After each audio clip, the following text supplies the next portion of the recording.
waay ayca liggéey naan bu fi ne yemoon sax neex. billaay bu fi yemoon sax mu neex gis ngeen lépp rek ci li ñu jot a compilé te génneew ñu yëpp ndax am na ay Mon Chemin nga xamante ne boobu tamit macha allah. version originale lu démb bu Youssou Ndour lañ ciy gis ak yeneen. tey Abdou Guité li nga génnee it la à revoir cela surtout ayoon ne bés bi tey li nekk thématique bongo maan yi jël ko woy na ko yàgg na. coupe bi ñu gagné xoolal bi ngay woy Marodi Ndiaye di bàkk gayndey à revoir ça xoolaat say it bi ngay soog a door ba tey depuis album Kéemaan foog naa moo nekkoon sa premier album. oui effectivement donc du coup boobu tey ak yi nga gis nii qu'est-ce que ça te fait ba yow bii ñu tëjee nga am te ne ci sa dernier album la génnee coup d'état. macha allah jërëjëf Bapoul la jëri ça fait boum au cœur. te tamit dafay yokk persévérance dafay yokk encouragement. parce que tey man suñu nekkee ci euphorie bi par exemple lu jëm ci gaynde yi tey ñuy fêter victoire bi man damay am beneen lecture ndaxte au moment de traverser le désert je pense que gisoon ci la ñu bindoon way wi te li ñu ciy wax naan nañu gëm te xam ni maam yàlla duñu seetaan te gëm ni sunu Sénégal dana ko mas jël donc aujourd'hui bu bés boobu yegsee yow boo taxawee di xool mbooloo mi yow say frisson laneen lay traduire. Mais c'est ça être un artiste aussi il faut savoir être visionnaire exactement être visionnaire pour pouvoir sensibiliser ou mettre en garde wala participer activement au développement de ta communauté. Et aujourd'hui gis nañu way bépp buñ ci bindoon rek yàlla moo nu doon binduloo de ndaxte boo ci teg rek da ngay gis ni dafay faral di méngoog jamono à chaque fois moo tax ma ni on va persévérer dans ce sens d'écrire pour le temps et pas pour le moment. les textes comment ça se passe parce que wax nga ko léegi nii nee nga yàlla moo ñu binduloo l'inspiration ça te vient à quelle heure wala da ngay xool situation parce que tey yow loo génnee soit ça touche les enfants le plus les femmes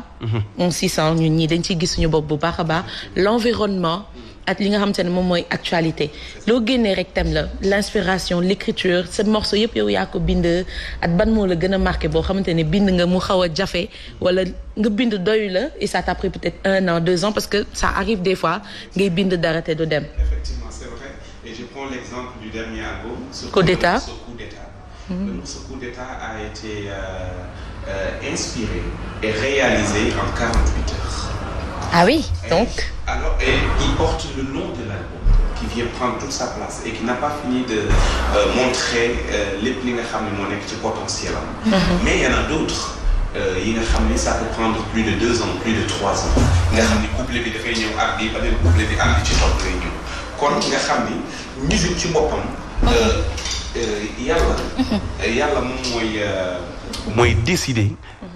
ban moment lay dugal lii ci sa lamine booyal la nga jottali ko sa askan il y a quelque chose de sacré il y a quelque chose de comment dirais-je de spirituel donc man foofu laa ko wékk justement seen rab bi nu mu tudd ba ca nar maam Kumba Bang dafa mën nag suñu maam bi mais nag bu ma fi kenn waxati prononcé ak français ñun ndar-ndar yi ñu mel. Aïcha, mais c'est vrai, je reçois beaucoup d'index par rapport à ça, mais c'est Saint-Louisien, c'est tout à fait Saint-Louisien. Alors moi, je reviens au morceau Bës Bi. Je le disais tantôt à un moment dak Saint-Louis nii la ñuy defee ceet mariage mère ñuy toggee ak yooyu est-ce que c'était pour ñaax jigéen ñi ngir ñu xaar bés boobu parce que ci jamono jooju la ñu commencé woon jug-jugu beñe yi di embrasser la modernité qui est l'ère des toubabs et aujourd'hui jusqu'au jour d'aujourd'hui ce morceau ça a pris combien de temps parce que moi morceau boobu bokk na ci li ma gën a touché effectivement ce morceau je ne sais pas combien de temps ça a pris mais en tout cas mi ngi juddoo ci suufu keppaar gi comme li ñuy wax l'arbre à palabre parce que la ma ca way wees woon na suma jamono maanaam le mot wal sa moome ku aaye wal sa moome je pense que disparaître na ci sunu vocabulaire mais tey boo gisee gone gu ndaw gu ci nekk lu mu wax ñaari baat daal ni yaa aaye wal sa moome ku aaye wal sa moome loolu sama yaay moo ma ko jox sama yaay moo ma ko jox donc lu ci yu thème yu bare yu mel noonu dafay jóge ci moom parce que way loolu foofu la amee solo day dekkal li nga xam ni moo nekkoon de valeur li fi ne donc en partie certes pour ñaax ñu ci bari ñu xaar bés waaye way wi see dafa dem ci manière bu gën a large ndaxte tey xam nga ni ku ne sa bés dalay concerner ci bépp dimension ci njàng mi nit a nga cay wut bés ci secteur bu mu mën a doon nit a nga cay wut bés donc day yokk persévérance yokk ñaax askan wi maire nag jox na ma yeneen yu bari ma ko ciy delloo njukkal jëlal sa njël bi nga xam ni ci laa wayee jigéen ñi xam nga am na ci li nga xam ni loolu wax dëgg yàlla wees na sama jamono bu fu nu naan benn sànqal añ ca reer ca tibbal ca gan may ca goro woggu tibb ca añub ëllëg loolu muy firi non benn sànqal benn sànqal benn pepp sànqal nga añ ca reer ca tibbal ca gan may ca goro woggu tibb ca añub ëllëg ni sëpp sama soow naan ca ba man di jox sama doomu naan ma wan la ca des toog di xaar yàlla maa mën a sëy ak ñoom ku sëyul ma sëy ku sëy man la gunge dama sakkan loxo donc foofu yaa ngi gis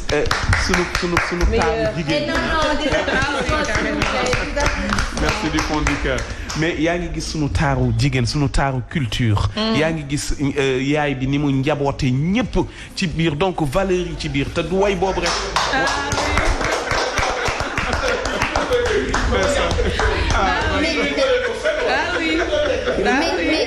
mais lii coach Moussa def nii gis nga buñ la mbir mi ndëpp la moomoon daal ku ci woy say maam nga daanu leer xam nga Asma Khadija toujours dama koy wax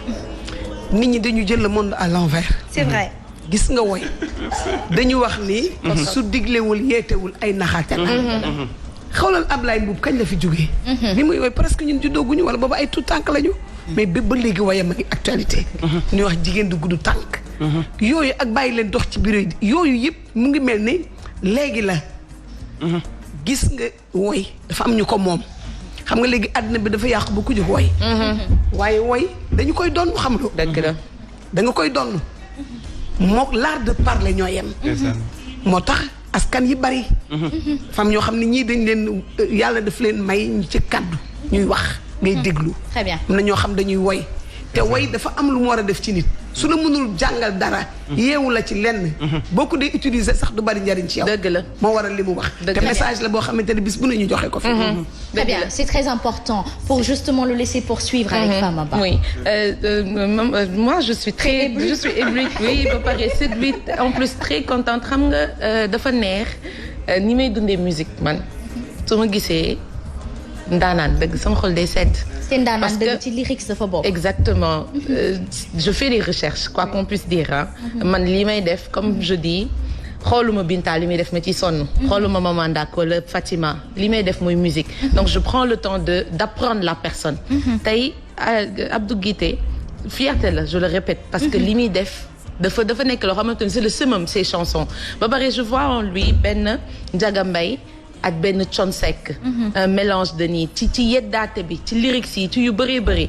tout à l'heure yaa ko souligné loolu bëgguma ko woon wax parce que dama bëggoon benn spécial ak yow boo xamante ne dañuy waxtaan de tout muy sa yaay nga am ak moom relation boo xamante ni bu particulière tey un mot peut-être pour moom ak li nga ànd ak moom sillonné parce que digganteem ak yaayam wax nañ ma ci loo xamante ne alors là bëgguma ko sax toucher peut-être pour bañ a yàq ambiance bi nii mais sa xarit loo koy wax moom mère bi waaw di ko gërëm di ko delloo njukkal parce que bu naan yaay ju mat yaay je pense que elle a été à la hauteur depuis ñu doon gone et d'ailleurs way nañ ko à travers la chanson Ndey Soxna donc Ndey Soxna mooy suma yaay mais je pense que message yu am doole mi ngi ci biir way woowu di ko wax bataaxal bi la ma bàyyeel bi ma ko ubbee liiral ko donc c'était la chanson Ndey Soxna maanaam mi ngi koy yóot ngërëm gu mat sëkk voilà donc kon duñu jóg nag ci jàng ci peggam waaye tamit ci beneen fànn je m'inspire aussi du quotidien du Sénégal parce que tey on a beaucoup de choses à dire ailleurs on peut parler du déclin mais nous tout est à bâtir je pense que tey Sénégal dafa soog a tàmbali te war a nag doon gën gi réew loolu moo waral sunu jataayu tey ndaxte li ëpp solo li nu tax a ñëw tey mooy salon international de Dakar oui daan ci waxtaan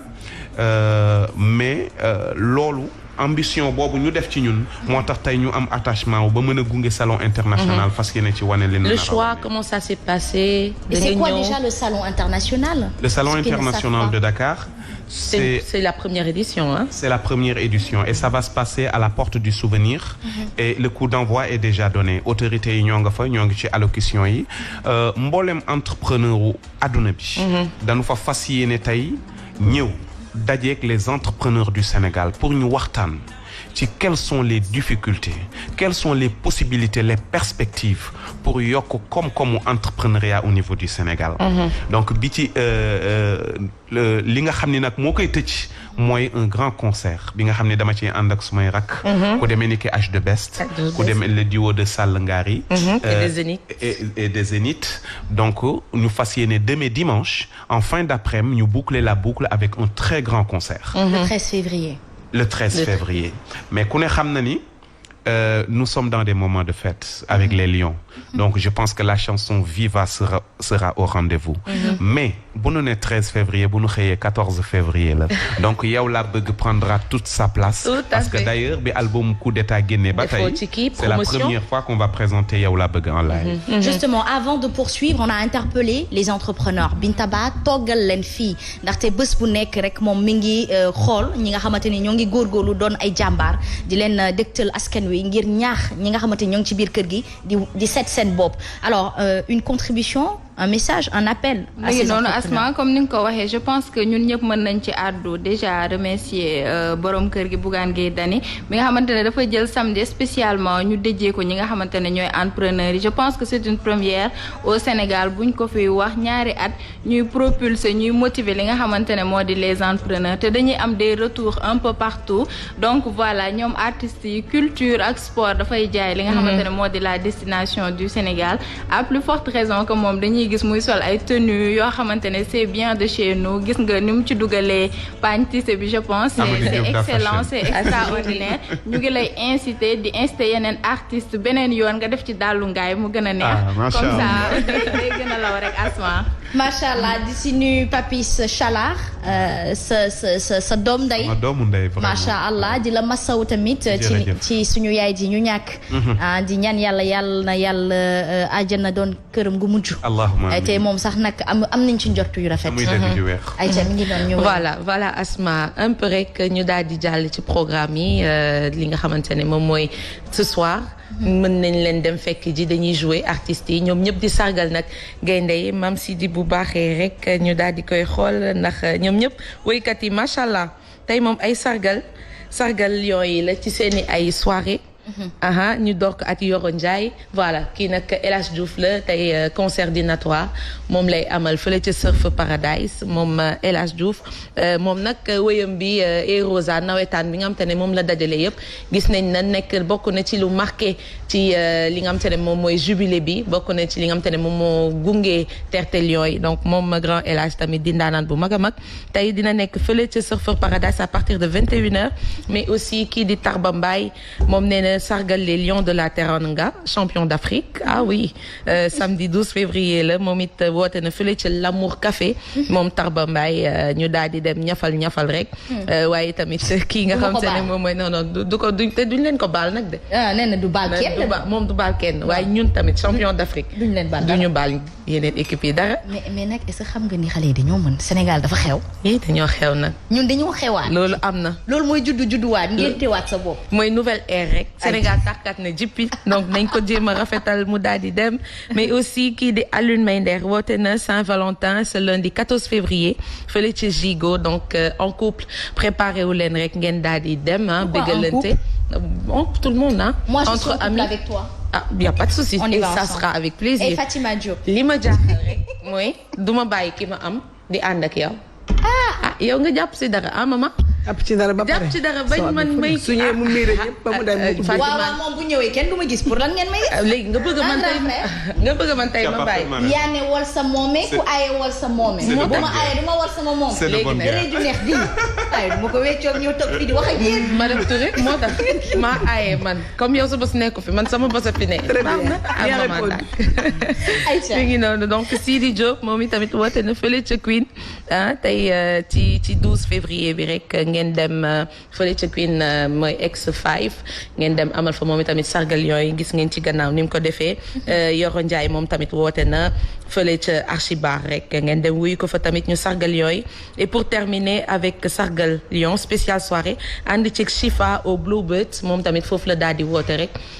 ndaanaan yi nag ñoo woote mi ngi nii Chifa moom it di ndaanaan bu mag génnee son bu neex a neex ci li nga xamante ne moom mooy sargal ko gayndey tamit artistes yi manko nañu génnee benn son Asma xam naa lundi dinaa leen ko andil incha allah waaye plaisir la woon tey ñu daal di fi dalal ki nga xamante ne moom mooy Abdou Guité di ndaanaan bu mag tey bu ñuy lim champion d'Afrique naan ñun tamit am nañ étoile moom it bu muy am prix RFI 2000 la 2001 nominé en 2001 nga daal di koy remporté te boobu musique bëriwul Sénégal ñi woy bëriwul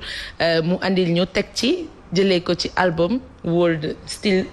World Music exactement donc pour dire que musique am ouvert na diversifié na li ma ko bëgg a wax yëpp sax xaju fi c'est exportable parce que ba ngay dem ba tuggal sax am ñi nga xamante ne dañ koy déglu te duñu doomu Sénégal donc wax nga ko nag lu duuf ci nag li xajul ci cin li premier album moom ñaata tournée nga def j'avais commencé très jeune déjà exact boobu tout à 13 ans tout temps que la woon ouais c'est ça donc bi ma nekkee groupe Walk c'était à 13 ans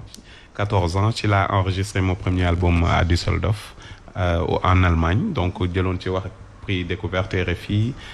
nominé aux victoires de la musique ainsi de suite. Tout à fait. Justement c'est très bien mais ça nous interpelle wax na ko tantôt ay rakam la boot ci ginnaawam di leen yóbbaale. On a compris que la musique sénégalaise aujourd'hui wax nga ko doo woy pour le moment mais pour le temps.